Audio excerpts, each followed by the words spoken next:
নমস্কার, কেমন আছো তোমরা সবাই? পায়েলের সংসারের একটি ছোট্ট ভ্লগে তোমাদের সবাইকে স্বাগত জানাই। যেহেতু বাড়িতে মা আছে এখন, তাই অনেকটাই আমি টেনশন মুক্ত। এই যে আমি ঘুম থেকে উঠে দেখছি অলরেডি মায়ের স্নান, পুজো প্রায় হয়ে এসেছে। তো আগে যে ব্যস্ততাটা থাকতো যে সকালে উঠে তাড়াতাড়ি স্নান করে পুজো করে ছেলের খাবার বানিয়ে তবেই যাব, সেই টেনশন থেকে আমি অনেকটাই মুক্ত হয়েছি। তো মা যেহেতু ওই বাকি কাজগুলো করে ফেলছে, তাই এদিকে আমি সকালে স্নান ধ্যান করে কিন্তু চলে এসেছি বাবুর জন্য খাবার বানাতে। আর আজকে যেহেতু এই মাসটা যেহেতু অগস্ট মাস পড়ে গেছে, তো ওদের স্কুলে প্রত্যেক মানে মাঝে মাঝেই কিছু না কিছু সেলিব্রেশন করা হয়। তো আজকে ওদের বলা হয়েছে যে টিফিনে যেন ট্রাই কালারের ফুড দেওয়া হয়, মানে ফ্ল্যাগে যে কালারটা থাকে সেই কালারের একটা খাবার বানিয়ে দিতে বলেছে। তো আমার কাছে আপাতত এখন গাজর বা ধনে পাতা বা পুদিনা পাতা কিছুই নেই, আর সেটা জুস বানিয়ে কোনো খাবারের সঙ্গে মিক্স করে দিলে সেটা আমার ছেলে খাবেও না, সেটাও আমি জানি। তো আপাতত আমি ফুড কালারটাই ইউজ করলাম, ওই দুটো কালারই আমার কাছে ছিল। তো সেটা দিয়ে এখন আমি চিলা বানিয়ে দেবো। তো সেই জন্যই এই যে রেডি করলাম, একটাতে অরেঞ্জ কালার দিয়েছে আর একটাতে গ্রিন কালার দিয়েছে, আর একটা নর্মাল আটা মাখানো আছে। এই আটার মধ্যে পেঁয়াজ কুচি আর কিছুটা একদম অল্প গাজর ছিল, সেই গাজরটা কুচি করে দিয়েছি। তো এমনি নর্মালি দিনে এই চিলাটা বানিয়ে দিলে ছেলে তো খেয়েই নেয়, সস দিলেই খেয়ে নেয়। তো সেই জন্যই। আর বাড়ি থেকে যেহেতু এসেছি সব বাজার এখন আমার করা হয়নি। যেমন সাদা তেলটা ছিল না, ছেলেকে সকালবেলায় সর্ষের তেলের খাবারটা সাধারণত দিই না, সাদা তেল দিয়েই খাবারটা বানিয়ে দিই, রুটি পরোটা যাই বানিয়ে দিই না কেন। তো আজকে যেহেতু সাদা তেলটা আমার কাছে ছিল না, তাই এই সর্ষের তেলটাই দিলাম। আর এই যে ফলের মধ্যে এই আপেলটা কেটে দেবো। আগের দিন তো ড্রাগন দিয়েছিলাম, তো ড্রাগন দেওয়াটা আমার ভুল হয়েছিল, কারণ স্পুন দিয়েছিলাম। একজন আমাকে কমেন্ট করেছিল যে ওকে একটা কাটা স্পুন দিতে, কিন্তু কাটা স্পুন স্কুলে দেওয়াটা অ্যালাউ নয়, কারণ ও অন্য কাউকে আঘাত করতে পারে বা ও নিজেরও ক্ষতি হতে পারে কাটা স্পুন থেকে। নর্মাল স্পুনই দিয়েছিলাম, তবে প্রত্যেকটা মানে জামাতে প্যান্টে একদম দাগ করে ফেলেছিল। এত পরিমাণ দাগ হয়ে গেছে, মানে আমার তো ভয় লাগছিল যে ওই দাগটা আবার হোয়াইট জামা থেকে উঠবে কি না। তো ড্রাগনটা সাধারণত আমি আর স্কুলে দেবো না, সেটা বাড়িতেই খাওয়ানো হবে, এরকমটা ইচ্ছা আছে। আর প্রথম 2-1 দিন যতটা খেয়েছে এখন আর ততটা খেতেও চায় না, সেই জন্য আর কি আর জোরও করা যাবে না, আর হয়তো কিনবো কি তারই ঠিক নেই। আর এই যে ক্যামেরার সমস্যা, কখনো ব্রাইটনেসটা এতটাই বেড়ে যায় যে একদম দেখো সব কিছু সাদা দেখাচ্ছে। আমি তো ক্যামেরার দিকে তো আমার লক্ষ্য ছিল না, তখন তো আমি ছেলের টিফিন বানানোতেই ব্যস্ত ছিলাম, সেই জন্যই আর কি টিফিনটা আমি লক্ষ্য করি। তারপর আমি দেখছি যে একদম সাদা লাগছে, তাই কিন্তু আমি ঠিক করলাম। তো ওপরে অরেঞ্জ কালারটা দিয়েছি, যদিও অরেঞ্জ কালার না, ওখানে অন্য কোনো কালার থাকে, আমি সঠিক জানি না। গেরুয়াই আমরা ছোটো থেকে শুনে এসেছিলাম, কিন্তু পরে শুনলাম অন্য কোনো কালার। তোমরা জেনে থাকলে জানাবে, আমার অতটা জানা নেই। তো ওপরে অরেঞ্জ কালার, ভেতরে সাদা কালার, আর বাইরেরটা কিন্তু মানে নিচেরটা কিন্তু গ্রিন কালার দিয়ে দিলাম। এটা বানিয়ে দেবো, তবে ছেলেকে বলবো যে এই খাবারটা যেন ও না খায়, যেহেতু একদম ফুড কালার আমি নিজের হাতে মিশিয়েছি। তো সেই জন্য আমার নিজে থেকে খারাপ লাগছিল যেন ও এই খাবারটা না খেয়ে নেয়। আমি ওকে কিন্তু আগে থাকতেই বলে দিয়েছিলাম যে এই খাবারটা তুমি ম্যামকে জাস্ট দেখাবে, তোমার টিফিনে আমি অন্য খাবার দিয়ে দেবো, তুমি সেটা খাবে, এটাতে ঝাল মেশানো আছে। তো সেটাও বলেছিল যে ঠিক আছে আমি খাবো না, ঝাল খেতে পারবো না। এক্ষুনি তোমাদের কমেন্টে রিপ্লাই দেবো বলেই কমেন্টগুলো যখন পড়তে গেলাম, তখন অঙ্কিতা কিন্তু একদম আমার মনের কথাটাই বলে দিয়েছো যে সত্যিই কিট্টু কিন্তু ড্রেসে কালারটা লাগিয়ে ফেলেছে। তুমি ঠিক কমেন্টটাই করেছো, আমি অতটা ভাবতে পেরেছিলাম না যে পুরো ড্রেসটাই নোংরা করে দেবে। জামা প্যান্ট দুটোই কিন্তু একদম মানে পিঙ্ক কালার করে ফেলেছিল। তুমি কিন্তু ঠিকই বলেছো। আর স্কুলে আমি দেবও না, কাটা স্পুনও তো দেওয়া অ্যালাউ নাই, তো বললামই। কিন্তু ড্রাগন ফলটা দেওয়া যাবে না, যেমন বেদানাটা ওদের দেওয়া বারণ আছে, কারণ বেদানার রং কোথাও রাখলে তো সেটা তো উঠবে না, তোমরা জানোই। তারপর পাকা আম, পাকা কলা, এগুলো দেওয়া একটু বারণ। মানে কলাটা তুমি দিতে পারো যদি খোসা সহ দাও, তবেই দিতে পারো। তবে খোসা সহ দিলে আমার ছেলে আগে বাড়িতে ছাড়িয়ে খেত, এখন কেন জানি না ছাড়াতে চায় না, সেই জন্য কলাটাও দিই না। কলার দাগটাও তো খুব খারাপ, সেই জন্য। তো ওইদিকে কিন্তু আমার যে ফ্ল্যাগের যে ট্রাই কালারের চিলাটা, সেটা কিন্তু হয়ে গেছে। আমি ইচ্ছে করলে কিন্তু অনেক কিছু বানিয়ে দিতে পারতাম, অনেক কিছু অপশান আমার কাছে ছিল, মানে কি বানাবো সেটা ভাবছিলাম। তো তার জন্য আমাকে একদিন আগে বাজার করতে হতো, যেটা আমার একদম মাথায় ছিল না। বাজার করলে কিন্তু আমি একটা প্যানকেক, ওকে হেলদি প্যানকেক বানিয়ে দিতে পারতাম, তাতেও ফুড কালার মেশাতে হতো, যদিও ব্যাপারটা হেলদি হতো না। তবে স্কুলে যে নিয়মটা বলা হয়েছে যে গাজরের রস দিয়ে আর পুদিনা পাতার রস টস দিয়ে এগুলো হেলদি, তবে কোনো বাচ্চাই পুদিনা পাতার রস দেওয়া আটা মাখানো বা কোনো খাবার খাবে না, এটুকু আমি গ্যারান্টি বলতে পারি। আমাদের বাঙালিদের কোনো বাচ্চা তো খাবেই না। তো যারা বানিয়েছে তাদের বাচ্চারা হয়তোই খাবে না, আমার তো তাই মনে হয়। তো আমি ফুড কালারটাই দিলাম, আর তার সঙ্গে এই যে দেখছো একটু আলাদা করে আমি চিলার আটাটা রেখে দিয়েছিলাম, সেটা আমি ছেলের জন্য বানিয়ে দিচ্ছি আলাদাভাবে। এর মধ্যে পেঁয়াজ, অল্প একটু গাজর দেওয়া আছে, তো একটু নুন দেওয়া আছে, এটা কিন্তু ও খেয়ে নেবে। আর এই সকালবেলায় উঠে মানে সর্ষের তেলে রান্নাটা করতে কেমনই লাগছিল। তো আমি ক্যান্টিনে যাব কিছুক্ষণ পরেই, তোমরা তো দেখতে পাবে ভিডিওতে, গিয়ে কিন্তু টুকটাক সব কিছুই নিয়ে আসবো। আর যদি ক্যান্টিনে না পাওয়া যায় তবে হয়তো বাইরে থেকে নিয়ে আসবো, এমনটাই ইচ্ছে আছে। তো ছেলে চিলাটা ওইদিকে প্রায় রেডি হয়ে গেছে, মানে কিছুক্ষণ একটু ক্রিস্পি করে ভেজে নেব, নিয়ে কিন্তু ঠান্ডা করতে রেখে দিয়েছিলাম এখানে। ততক্ষণে ওকে স্নান ধ্যান মা করাচ্ছিল ওইদিকে, তো আমি ওর ড্রেস সব কিছু রেডি করছিলাম। তো ছিঁড়ে দেবো, না হলে ও খেতে পারবে না। আর ওইটা তো ছেঁড়া যাবে না, ওটা তো ছিঁড়লে তো মানে যেটা আমি বানিয়েছি সেটা তো ম্যাম দেখতেই পাবে না। তো এটা আমি কীভাবে দেবো বুঝতেই পারছিলাম না। ওপরে দিলে ছেলে কিন্তু এটাই খেয়ে নেবে, যেহেতু কালার দেওয়া আছে, ওর কিন্তু এটাই চোখে ধরে গেছে, জানি না কী করবে। তবে আমি কিন্তু বারবার বারণ করেছি ওটা খেতে। তো একটু সস দিয়ে দিয়েছি, আর তার সঙ্গে ওইদিকে তো ফল হিসেবে আপেলটা দিয়েই দিয়েছি। আর একটা কমেন্ট এসেছিলো যে দিদি তোমার বৌদি ও বৌদির মেয়ে কি ব্যারাকপুর এসেছে? হ্যাঁ, ওরা এসেছে, এমনকি মাও এসেছে। ওরা কিছু দিনের জন্যই এসেছে। ওর মেয়েও যেহেতু স্কুলে পড়ে, তো স্কুলটা ওরও কামাই হয়ে যাচ্ছে, সেই জন্যই। তো আমি ছেলেকে স্কুলে ছেড়ে আমার মনে পড়ছে যে আমি টাকার ব্যাগটাই নিয়ে আসিনি। আর আজকে ভেবেছিলাম এই কাকার কাছেই মাছ নেব, তো এই কাকার কাছে অনলাইন পেমেন্টের অপশান নেই। তাই কিন্তু আমি ছেলেকে স্কুলে ছেড়ে আবার বাড়ি গেছিলাম, টাকার ব্যাগ, বাজারের ব্যাগ সব কিছু নিয়ে কিন্তু এখন মাছ নিতে এসেছি। আর আজকে নিলাম হচ্ছে এটা দেশি রুই যেটা বলে, ছোট ছোট রুই মাছগুলো, মানে ওই 700 মতো হয়েছিল, বেশ ভালোই ছিল। মানে আগে তো একটা নিতাম, এখন যেহেতু 3-4টে মানুষ, আমরা 4-5টা মানুষ, তো দুটোই নিয়ে নিলাম। তো মাছ টাছ নিয়ে আবার বাজার করতে হবে, মানে সবজিও কিছু নিতে হবে, সবজি একদমই নেই। আর আমি আলু একসঙ্গে 1 কিলো 2 কিলো নিয়ে যেতে পারি না, প্রচণ্ড ব্যাগ ভারী হয়ে যায়। তো সেই জন্য প্রত্যেক দিন আমি 500 করেই আলু নিয়ে যাই। তবে আজকে ভাবলাম যে একটু বেশি করে আলুটা নিয়ে যাব। আর বাজারে এত সুন্দর কচু উঠেছে দেখে না এত মানে লোভ লাগছিল, তো কচু নিয়েছিলাম, খুব সুন্দর কচুগুলো ছিল। আর সকালের খাবার এসে থেকে কেউই সেরকম মানে আমরা করি না, কারণ সকালের দিকটাই খাওয়ার কারণে অতটাও এনার্জি থাকে না। মার হচ্ছে বৌদির যে মেয়ে, সে কিন্তু সেদ্ধ ভাত খেয়ে নেয়, নাহলে ডাল দিয়ে ডিম টিম ভাজা দিয়ে ভাতটা খেয়ে নেয়, বা মাছ টাছ ভাজা হলে খেয়ে নেয়। সেই জন্য বৌদি সকালে কিছু খেতে চায় না, সেই রকম চা বিস্কিট খেয়ে নিই। তো সেই জন্য আজকে ভাবলাম যে 2-3 দিন হয়ে গেল সকালে সেরকম কিছুই ওদেরকে খাওয়ানো হয় না। তো সেই জন্য আজকে কিন্তু একটু আসার সময় পুরি নিয়ে এসেছিলাম। মানে আমরা তো 3জনই খাবো, বাচ্চারা তো আর খাবে না। তো আমি, মা আর বৌদিই খাবো, তো 3জনের জন্য 10টা এনেছিলাম। আর যদি বাচ্চারা খায়, মানে কিট্টু তখন স্কুলে আছে, কিট্টু তো খাবেই না। তো দাদার মেয়ে যদি খায় তো খাবে, ও কিন্তু লাস্ট অবধি খায়ওনি, তো আমরাই খেয়েছিলাম। আর খেতে খুব ভালো লাগে, সেই জন্য আরও নিয়ে আসলাম, কারণ আমাদের ওইদিকে কচুরি তরকারির স্বাদ আলাদা, এখানে তরকারির স্বাদ আলাদা, পুরিটার স্বাদ আলাদা। তো সেই জন্য ওদেরকে আরোই খাওয়ালাম যে এখানে খুব সুন্দর হয়, মানে আমরা যেখানে থাকি একদম সামনেই, ঘরের সামনেই কচুরির দোকানটা। তো এখন এই যে মা এদিকে রান্নার জোগাড় করছে, আজকে কিন্তু মাই রান্নাটা করবে, কচু দিয়ে আলু দিয়ে মাছের ঝোল করবে, তার সঙ্গে কিন্তু ওল টোল ছিল ঘরে কিছুটা, সেটা একটু রান্না করবে। তো আমি আর বৌদি যাব এখন ক্যান্টিনে, বৌদির মেয়েকে নিয়ে যাব, কিট্টু তো স্কুলেই আছে, স্কুলের সামনে দিয়ে যেতে হবে। তো এখন রেডি হয়ে গেছে, এখন কিন্তু ক্যান্টিনের জন্য বেরিয়ে পড়বো। প্রচুর জিনিস নেওয়ার আছে, এসে থেকে যেহেতু বাজারঘাট সেরকম করতে পারছি না, টুকটাক এটা সেটা আনা হচ্ছে, তাই কিন্তু মানে সেরকম কিছু ঘরে স্টকে নেই। আর ঘরে জিনিস না থাকলে একটু মুশকিল হয়ে যায়। তো হাজব্যান্ড বললো যে আজকে চলে যাও, দেখবে হয়তো ফাঁকা পাবে। আর এখন তো 7-8 তারিখ মাসের হয়ে গেল, জিনিস তো প্রায় চলে এসেছে। তো ক্যান্টিনে গিয়েছিলাম, যা যা দরকারি জিনিস ছিল এক ব্যাগ ভর্তি করে কিন্তু নিয়ে চলে এসেছি। তো এই যে এত কিছু বাজার করা হয়েছে, শুধু আমি একা করে নিয়ে বৌদি করেছি। এই যে মামাআর্থের অনিয়নের কন্ডিশনারটা এবং অনিয়নের শ্যাম্পুটা কিন্তু বৌদির, আমার ছিল, সেই জন্য কিন্তু আমি নিয়ে আসিনি। এগুলো ক্যান্টিনে পেলে অনেকটাই সুবিধা হয়, অনেকটাই কম দামে পাওয়া যায়। তার সঙ্গে চকোসটা নিয়েছিলাম বাচ্চাদের জন্য, দুজনেই খেতে খুব ভালোবাসে, কিট্টু আর পিহু দুজনেই খুব ভালোবাসে। তো এটা নো ময়দা ছিল, সেজন্য নিয়েছিলাম। আর এই যে ডবলসের চকলেটটা দেখেছো, এটা বৌদি একটা নিয়েছে, আমি একটা নিয়েছি। আর একটা কিষানের টমেটো কেচাপ নিয়েছিলাম, যেটা আমার লাগেই ছেলের জন্য। আর লিভনটাও কিন্তু বৌদি নিয়েছিল, আমার মানে অলরেডি আছে ঘরে। আর ফ্রুট জুস নেওয়া হয়েছে রিয়ালের, তার সঙ্গে ধূপকাঠি খুব দরকার ছিল, 2 দিন আসা হয়ে গেল, আমার ঘরে কিন্তু ধূপকাঠি ছিল না।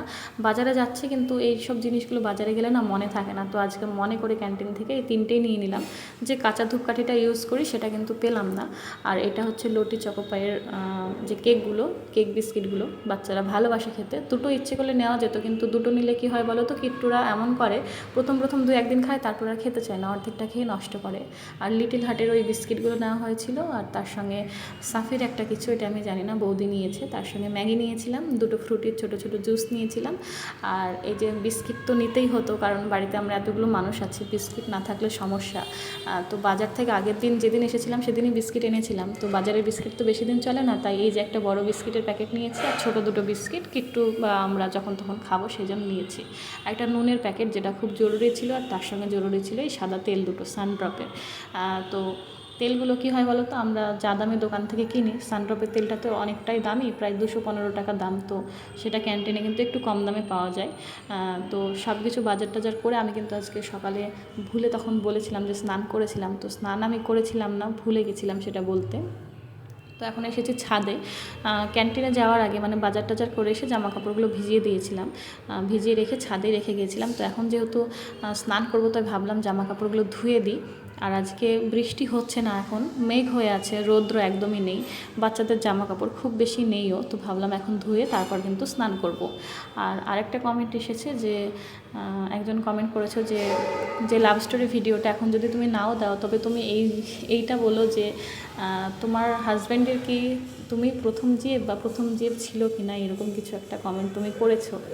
দেখো, আমি কিন্তু আমার জীবনটা ব্লগে নিয়ে এসেছি, আমার হাজব্যান্ড সম্পর্কে আমি খুব বেশি কথা বলি না, বলতেও চাই না। তখন তার জীবনে আমি ছিলাম না, তখন সেটা তার একদম পার্সোনাল জীবন ছিল, সেখানে আমি ছিলাম না, তাই সেই মুহূর্তের কোনো কথা আমি বলতে চাই না, বা বলতে ইচ্ছে আমার নেই যে তার সম্পর্কে আমি কিছু বলি, সেটা ভালো দেখায় না। সে এখন একজন, তার একটা সন্তান আছে, আমি তার ওয়াইফ, সেখানে যদি আমি ওয়াইফ হিসেবে বলি তার আমি গার্লফ্রেন্ড ছিলাম কি ছিলাম না, বা অন্য কেউ ছিল কি না, সেটা বলাটা আমার ঠিক দেখায় না। তাই এই প্রশ্নের উত্তরটা আমি দিতে পারলাম না, কারণ তখন আমি তার জীবনে ছিলাম না, তাই সেই সম্পর্কে আমি কিছুই বলতে চাই না। এখন যেগুলো মানে আমি যখন থেকে তার জীবনে এসেছি, তারপরের কোনো কোশ্চেন তুমি যদি করো, আমি নিশ্চয়ই অ্যান্সার দেবো। যেমন একজন কমেন্ট করেছিলে যে তোমার হাজব্যান্ড তোমাকে খুব সাপোর্ট করে। হ্যাঁ, অবশ্যই খুব সাপোর্ট করে, ওর সাপোর্টেই আমি বেঁচে আছি বলতে গেলে, কারণ হাজব্যান্ড সাপোর্ট না করলে হয়তো আমি এই সংসারের মধ্যে থাকতে পারতাম না। একদম সত্যি কথা বলে দিলাম, ওর সাপোর্টেই আমি ভালো আছি, সুখে আছি, এইটুকুই। তো জামা কাপড় কাচাকুচি করে এখন কিন্তু এই যে মা রান্নাবান্না করছে, আমি তো চলে এসেছি, বাবুকে আনতে যাবো 12টার সময়। তো অনেকটা এখন আমি ফাঁকা থাকি, তো টুকটাক কাজগুলো আমার করতে ভালো লাগে, এই যে ঘরটর গোছানো, মানে এইসব কাজের জন্য তো বেশি চাপ থাকে না, যখন তখন করে নিলেই হয়। তো আমি দেখলাম যে যাওয়ার আগে তাহলে বসেছিলাম একটু, মানে ছাদে কেচেছি তো একটু গরম ধরে গেছে, তো ফ্যানের তলায় বসেছি, তো ভাবলাম বসে যখন আছি তাহলে এই হাতের সামনে জিনিসগুলো গুছিয়ে রাখি, যেহেতু বাচ্চারা আছে তো ওরা নোংরা তো করতেই আছে, তো সেই জন্য এখানে একটু গোছাতে বসেছি।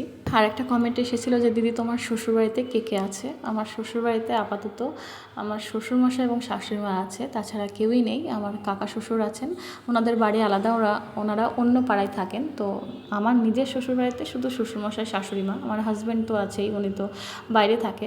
আর আমার ঠাকুমা শাশুড়ি ছিল, খুব মনে পড়ে, খুব ভালোবাসতো আমাকে, মানে আমি বিয়ের পর ঠাকুমা বেঁচে ছিল, অনেক দিন ছিল, এই লাস্ট 2 বছর হলো ঠাকুমা মারা গেছে। তো খুব ভালোবাসতো, আমার কিট্টুকে অনেক সামলেছে ছোটোবেলায়, মানে আমার কিট্টু একটু হেলদি বেবি ছিল, আর আমি মানে মাঝে মাঝে শ্বশুরবাড়ি গিয়ে থাকতাম, তখন আমার ছেলেকে কোলে নেওয়ার মতো কেউ ছিল না, কারণ সেই সময় আমার শাশুড়িমা রান্নাবান্না কাজকাম করতো। এবার আমি ছেলেকে 24 ঘন্টা নিয়ে থাকতাম, এবার আমি যদি স্নানে যাব বা খেতে যাব, তখন বাচ্চাটাকে কে সামলাবে, তখন কিন্তু আমার ঠাকুমা শাশুড়িই সামলাতো। খুব বয়স্ক ছিল, তবে খুব ভালো ছিল, মানে কাজ করতো, এমন না যে বয়স হয়ে গেছে বসে থাকতো, নিজের কাজ নিজে করা বা আমাদেরকে কাজে হেল্প করা, এই বসে বসে একটু জামা কাপড় গুছিয়ে দেওয়া, অনেক কিছু হেল্প করেছে। তো যে করে যায় তাকে নিয়ে তো মিথ্যে বলা যায় না, যে করে তাকে নিয়ে তো বলতেই হয়, আর মনটাও ভালো হয় তাকে নিয়ে বলতে, যে আমাদের সঙ্গে ভালো ব্যবহার করে গেছে। তো স্নান ধ্যান করে নিয়েছে, এখন যাব কিট্টুকে আনতে। সকাল থেকে আজকে অনেকবার বাজার যাওয়া হয়ে গেছে, প্রায় 5-6 বার হয়ে গেল, এবার লাস্ট কিট্টুকে নিয়ে আসবো, তারপরে আর কোথাও যাবো না, সেটাই ইচ্ছে আছে। কি ওটা? এটা এখন কাটতে, আর এখানে জলদি ঢেলে দিয়েছে, ওটা আঙ্কেল দিয়েছে। আঙ্কেল? কেন এখানে ঢেলে দিয়েছে? ওটা বাজার করতে গেছিলাম, ওটা ফ্রি দিয়েছে। কি দিয়েছে? দিয়েছে। জামা ড্রেসে কি করেছো তুমি? এসো, এটা জিলি লাগিয়েছি, চচ জিলি। রোজ রোজ ড্রেস এরকম করলে তো তোমাকে আবার নতুন ড্রেস কিনে দিতে হবে। তোমার দুটো ড্রেসে তোমার 1-2 মাসই গেল না শোনা। কোন গাছ? ওটা বেলচা, নোংরা তোলা। ওটা বেডে বেবি খেলা করেছে, ওটা নতুন, আজকে তো নিয়ে এলাম। এই যে এইটা না হলে নোংরাটা ওঠে না, সেই জন্য। তুমি খেয়ে না, তুমি খাও দেখি। ভালো, গুড গুড। তেতো তাহলে খেও না। তেতো খেতে ভালো লাগে? আচ্ছা, কালকে করলা রান্না করে দেবো। বোতলে দেবো তেতো? ঠিক আছে।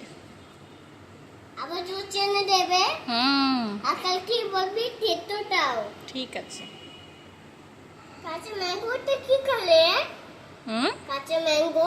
কাঁচা ম্যাঙ্গো কি করে? গাছে থাকে। ওটা পেকে যায়, তারপর আমরা খাই। তাই খেয়ে নাও তুমি। একটু টাটা করে দাও।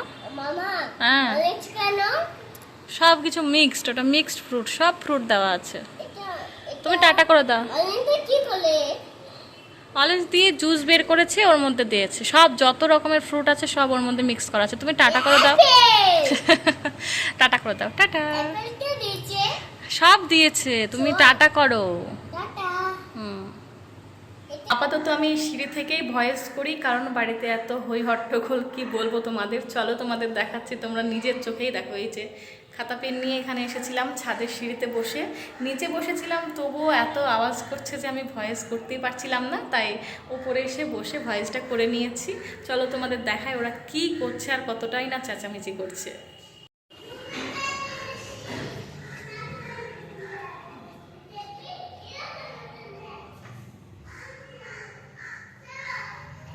এই যে হাজবেন্ডের জুতোটা, ও ভিডিওতে দেখলে ভাববে এখানে রাখা আছে। এই যে দেখো। হ্যাঁ, এখন পটি? এত চিৎকার করবে তো পটি পাবেই। দাঁড়া। কত চিৎকার করে, সবাই জেনে গেল পাড়ায়। দাঁড়া পটি, দাঁড়া, গেট লাগিয়ে দে, গেট লাগিয়ে দে। হ্যাঁ করবি তো।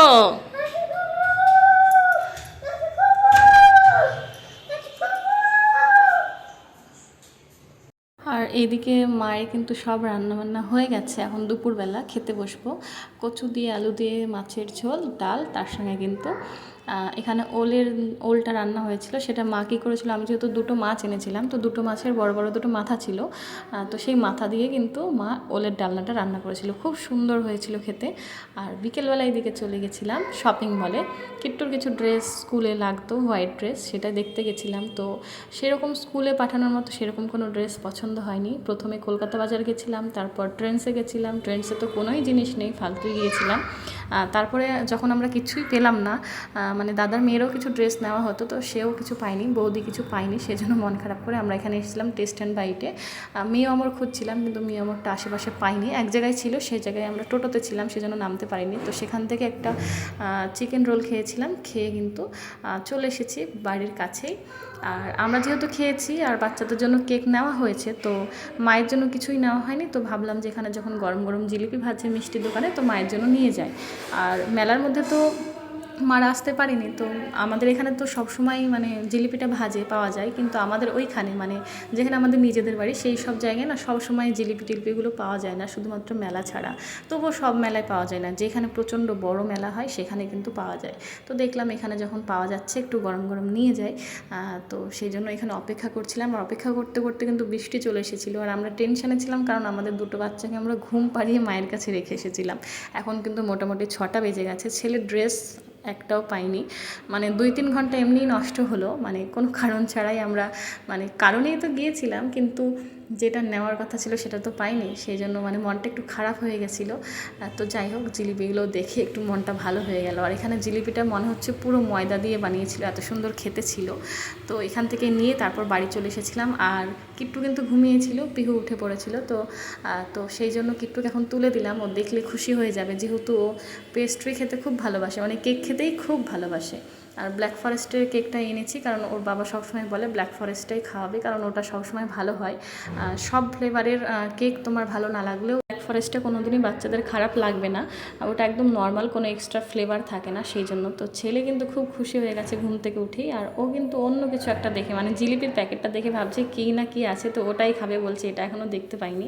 আর ওই যে ওপরে চেরিটা দেখছে, ওটাতেই কিন্তু ওর আকর্ষণ, তবে চেরি দুটোই নষ্ট ছিল, মানে একটু বেশি পাকা ছিল, ভালো লাগছিল না খেতে, তো দুটো ওরা খেতে পারেনি, ফেলে দেওয়া হয়েছিল। আর এখানে কিন্তু মাকে জিলিপিটা এনে দিয়েছিলাম, তো বেশ মা আনন্দই হয়েছিল, তার সঙ্গে আমরাও কিছুটা খেয়েছিলাম, আর এত সুন্দর ছিল কি বলবো। তো চলো ভিডিওটা এবার শেষের দিকে নিয়ে যাই।